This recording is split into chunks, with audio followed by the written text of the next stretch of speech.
નમસ્કાર મિત્રો. જે વાલીઓના બાળકો 12મા ધોરણમાં બી ગ્રુપ સાથે એપિયર થયેલા છે, એમનું જો ગુજરાત બોર્ડ હશે તો ગઈકાલે રિઝલ્ટ આવી ગયું છે. સેન્ટ્રલ બોર્ડ હશે તો ટૂંક સમયમાં રિઝલ્ટ આવશે. નીટનું પેપર પણ પૂરું થઈ ગયેલું છે, ગુજસેટનું રિઝલ્ટ પણ આવી ગયેલું છે. તો 12મા ધોરણમાં બી ગ્રુપ સાથે જે વિદ્યાર્થીઓ પાસ થયા છે એમના માટે MBBS સિવાયના કયા કયા કેરિયર ઓપ્શન છે.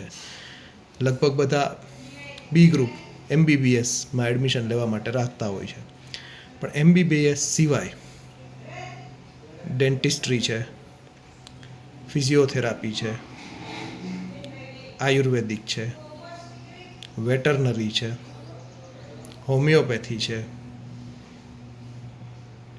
એ સિવાય ડેરી ટેકનોલોજી છે, એગ્રીકલ્ચર છે, BSc હોર્ટિકલ્ચર છે,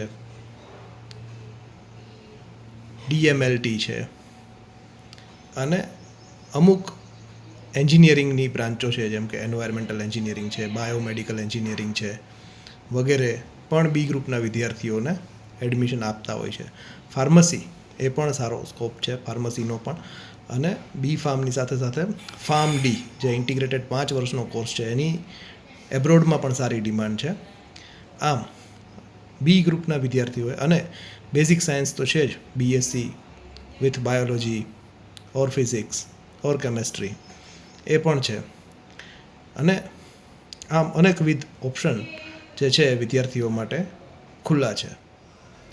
આ સિવાય બાયોટેકનોલોજીના કોર્સિસ છે, ફોરેન્સિક સાયન્સ છે, અને એ સિવાય પણ ઘણા બધા જે છે બી ગ્રુપ માટે કોર્સિસ અવેલેબલ છે. તો હવે જે આવનારો ટૂંકમાં જે સમય છે એ આપની અને આપના બાળકોની ભવિષ્યની જે યોજનાઓ છે એના માટે ખૂબ જ અગત્યનો છે. એટલે હવે તમામ જે વિદ્યાર્થીઓ છે અને ખાસ કરીને વાલીઓ છે એમને મારી વિનંતી છે, અને હું મારા જાત અનુભવ પરથી કહું છું કે હવેનો જે 1-1.5 મહિનાનો સમય છે એમાં ખાસ કરીને તમારા બાળકને જે ક્ષેત્રમાં રસ છે અથવા તો તમારું જે ક્ષેત્રમાં વિઝન છે એના વિશે ખૂબ ઝીણવટથી અભ્યાસ કરો, અને અન્ય શું સ્કોપ છે ભવિષ્યમાં, અને અત્યારે કઈ પ્રોસિજર છે, કયા કયા ડોક્યુમેન્ટની જરૂર પડશે, બરાબર, એ બધી પૂર્વ તૈયારીનો સમય છે.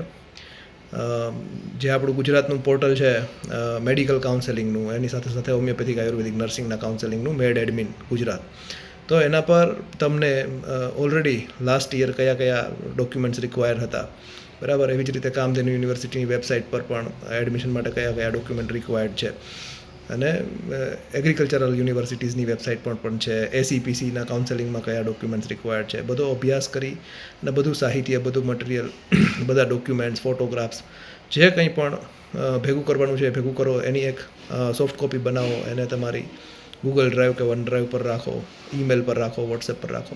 એટલે જ્યારે એકચ્યુઅલ પ્રોસેસ કરવાની થશે ત્યારે તમને આ બધું ખૂબ સરળ લાગશે. એટલે જેટલો અત્યારે અભ્યાસ કરવામાં સમય ઇન્વેસ્ટ કરશો એટલું તમને એકચ્યુઅલ પ્રોસિજરમાંથી પાસ થતી વખતે ખૂબ જ આસાની રહેશે. થેન્ક યુ, અને ખૂબ ખૂબ શુભેચ્છાઓ.